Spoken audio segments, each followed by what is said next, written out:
Welcome to my talk, running a Go app in Kubernetes for the CPU impacts. So my name is Teiva Harsanyi. I'm an SRE at Google in the Borg ML team. And for those who don't know what Borg is basically our Google Kubernetes-like solution that we use internally. And in the meantime, if you are interested in Go, I published last year my first and last book, which is called 100 Go Mistakes. You may want to check it out. Okay, so let's get started. So first, and I'm sure that no one will disagree with this statement, it's the fact that Kubernetes is not straightforward, right? It's quite easy to be wrong. So in this talk, actually, we are going to unveil some of the Go and Kubernetes complexity, and we are going to do that by discussing the impacts of running a Go app inside Kubernetes, and we will do a strong focus on the CPU. So first, let's share some concepts to make sure that everyone here share the same core level of understanding. And we are going to discuss about the Go and Kubernetes Scheduler and the concepts of GoXProc as well. So to explain scheduling in Go, we have to consider three components. The first one being the Go routine, the second one being the thread itself, and the last one being the CPU core. And if we talk about the main actors, here we have the OS scheduler, whose main job is to assign a thread on a CPU core, and the Go scheduler main job is to assign a Go routine on an OS thread. So let's imagine the following scenario. We have two CPU cores that we will call P0 and P1, and we have to know that internally, in how the Go scheduling works, there is the concept of internal run queue. A run queue is basically Go routines that are not yet in a running state. We are going basically to put them temporarily. So we have the concept of local run queue that are assigned to a specific core, and of global run queue, which are across all the different cores. So imagine this scenario. We have a thread here called M0 that is currently running a Go routine, and we have another thread that is not in a running state. It's off core. It's in a runnable state.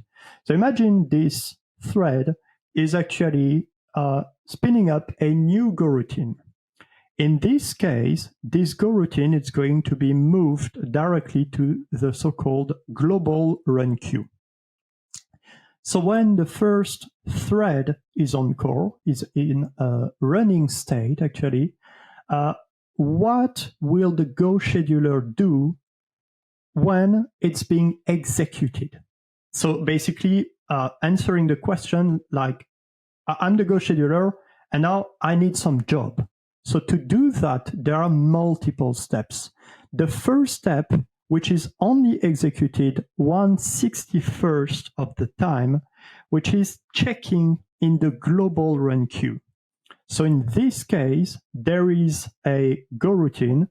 So the Go scheduler is going to grab it and move it to an executing state, and the Go routine is going to get executed. But we have to know as well that we have discussed here, when do we have a Go routine inside the global run queue, but we can also put Go routine inside the local run queue when, for example, the Go routine calls a blocking function. So for example, a mutex lock. In this case, the Go routine is going to be moved to the local run queue, and it's going to be moved to a waiting state. So imagine sometimes it is spent, and at some point we acquire the mutex, so the Go routine state is moved to runnable. So the scheduler, now the next step for the scheduler is to check the local run queue. Why checking first the local run queue instead of its local run queue? It's to get a better locality, basically. We don't have to handle contention, we just check the local run queue directly. So here we grab the Go routine, and we move it in an executing state, and we can run it. So imagine another scenario now. There is no Go routine inside the global run queue, nor the local run queue. So for step 3, the Go scheduler is actually smart enough to be like, okay, there is nothing on my own queue. I can steal some Go routines from other local run queues. This is the concept in scheduling called work stealing. So in this case, it can grab the Go routine and put it in executing state. And just an FYI, in this case, if there is no Go routine, either in the global run queue, local run queue, and outside, here after step 3, the step 4 is to check in the global run queue. But just remember, like the step 1, it was a step that was executed only a fraction of the time, 1 out of 61. And here it's in all the cases if there is no Go routine in step 1, 2, and 3. And if in step 4 there is no Go routine, the next step, the last step, is to do actually some network polling. So this is for the concept of Go scheduling. Another concept that is important and worth knowing, that's the GoXProc variable. So basically, it's defined the number of OS threads that can execute user-level Go code simultaneously. User-level Go code meaning your application. So we can interact with GoXProc using the runtime package. We can either set the GoXProc value using this, or we can get the value of GoXProc, because if we assign a value less than 1, we are just getting the data. We are not modifying it. 2 notes here that are important. The first one is that if a thread is blocked, the Go scheduler can actually spin up more threads. So it's the reason why sometimes we can observe during profiling, for example, more threads than the actual value of GoXProc. And the second thing that is important to note is the fact that if we increase GoXProc, it can lead to more noticeable slowdown for the GC, because the GC actually derives the limit of how much CPU it should consume from the value of GoXProc. So these are 2 notes that are important to keep in mind. So now back to Kubernetes. On Kubernetes, we have a deployment config where we set the name, the image, other stuff. And for what is interesting in our context is for the CPU is the request value and the limit value. So the request is the guaranteed minimum amount of CPU resources, basically the minimum that we can have. And the limits is the maximum amount of CPU resources. So for example, here we set 2000 millicores, which means 2 cores, basically. So if the latest concept that we have to introduce here is how the Kubernetes scheduler is actually working. So we have to know that the Kubernetes scheduler uses the so-called completely fair scheduler that we will call CFS as a process scheduler. There are 2 main parameters. The first parameter, which is the period, it's defined by default to 100 milliseconds. And there is a second parameter called the quota. The quota is the amount of CPU time that the application can consume during the predefined period. So let's see an example.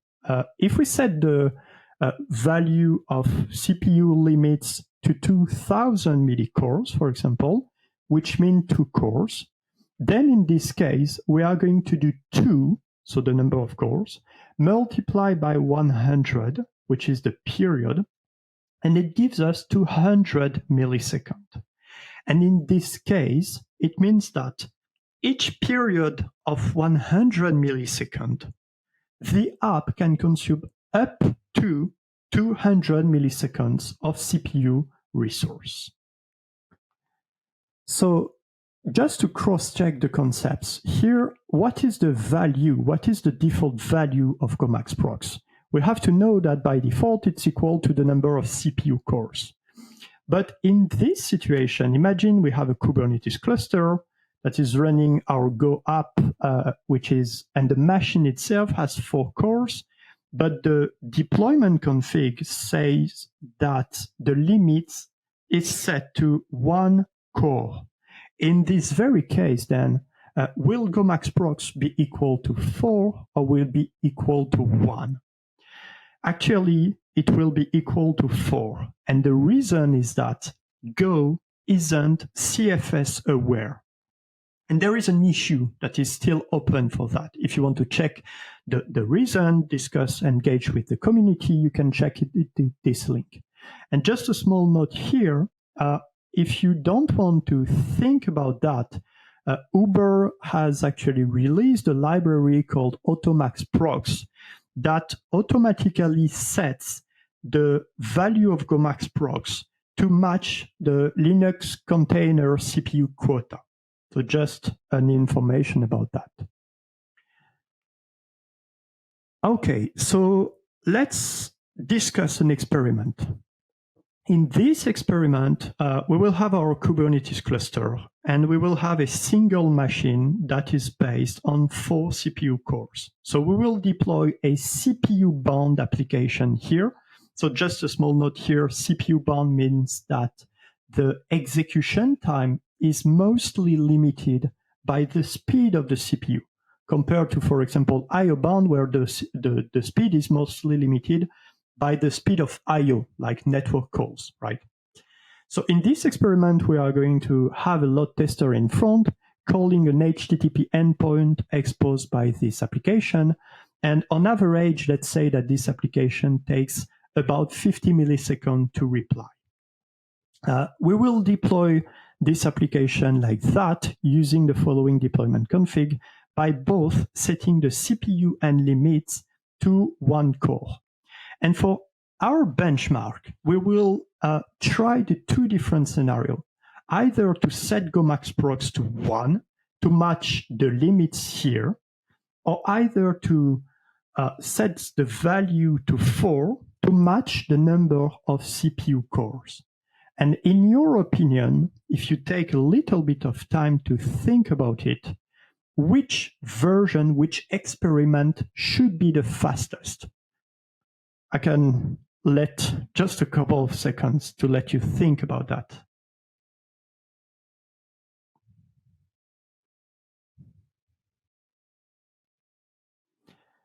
So let's see the results. The results is that for the median latency, as you can see here, this is the number of requests per second. So if we have 10 requests per second, the latency is mostly the same. It's about 50 milliseconds, as we have said. When it's 15 milliseconds, it's still close to 50 milliseconds.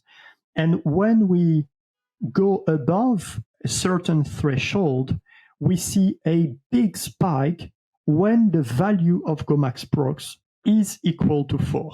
And actually, it's the same for the P99 itself. The latency explodes at some point only for GoXProc when GoXProc is equals to 4. Which, if we think about it, it can be a bit counterintuitive at first, because in the second experiment here in pink, we have more threads to execute some jobs. So why do we have a latency that is higher? Let's see that. So here we see the second experiment when GoXProc is equals to 4.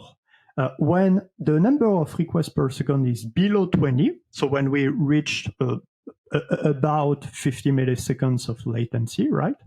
In this case, so we have said that there are some predefined period in the Kubernetes Scheduler defined by default to 100 milliseconds. So here we have about 4 threads running at the same time. And here, if we sum all the execution time for all these 4 threads in blue, we have 90 milliseconds. So we basically spent 90 milliseconds of time during the period of 100 milliseconds. And it's going to be the same for all the periods. Here it's 99 milliseconds. The other, it's 86 milliseconds. Everything is good. But when we reach a number of requests per second that is bigger than 20, in this case, imagine we have still the 4 threads running. And in 20 milliseconds time, here, if we sum the value, we already reached the maximum value. We already reached 100 milliseconds. So it means that for the rest of the period, so here for 75 milliseconds, basically the application is going to get throttled. So it won't have access to any CPU resource. So here, it's going to be the case for mostly all the periods. So that means that as the execution time takes about 50 milliseconds, our application may get throttled for multiple periods of 75 milliseconds, or even worse. And this is the main reason why we see this big spike in terms of latency. So one of the solutions could be to just remove the limit. And I would say yes in most cases. There is a big debate in the community, but for me, in most cases, the answer could be yes. The main benefit is that we do not set artificial limit. The workload can use all the idle CPU in the node, right? But there are kind of 2 main drawbacks. The first one is the fact that we may increase the variance for the latency because it will depend on the load of the machine. And another drawback, for example, is we have to be careful in some specific conditions. For example, if a workload has a direct correlation between CPU and memory usage, then in this case, we should be careful about out of memories, for example.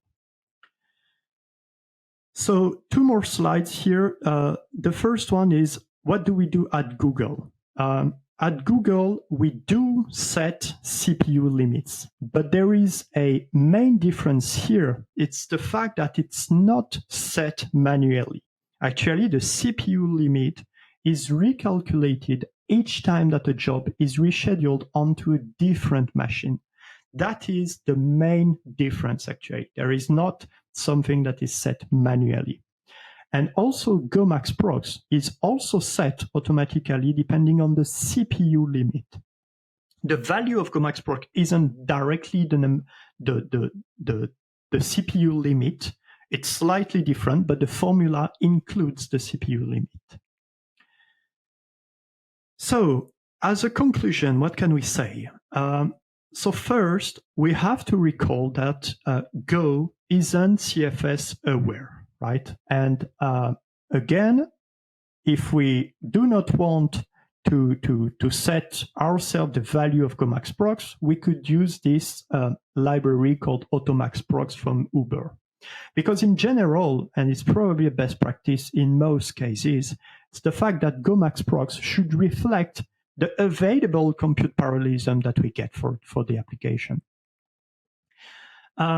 Something as well, very important here, if you want to set the Kubernetes CPU limits for your application, be very careful, because obviously it's very hard to guess about performance.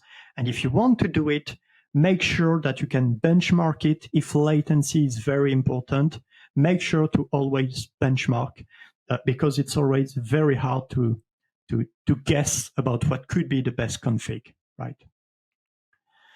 So this is the end of my talk. Thank you very much for watching my talk. And I really hope that you will enjoy the rest of your time with the other P99 talks. Thank you very much.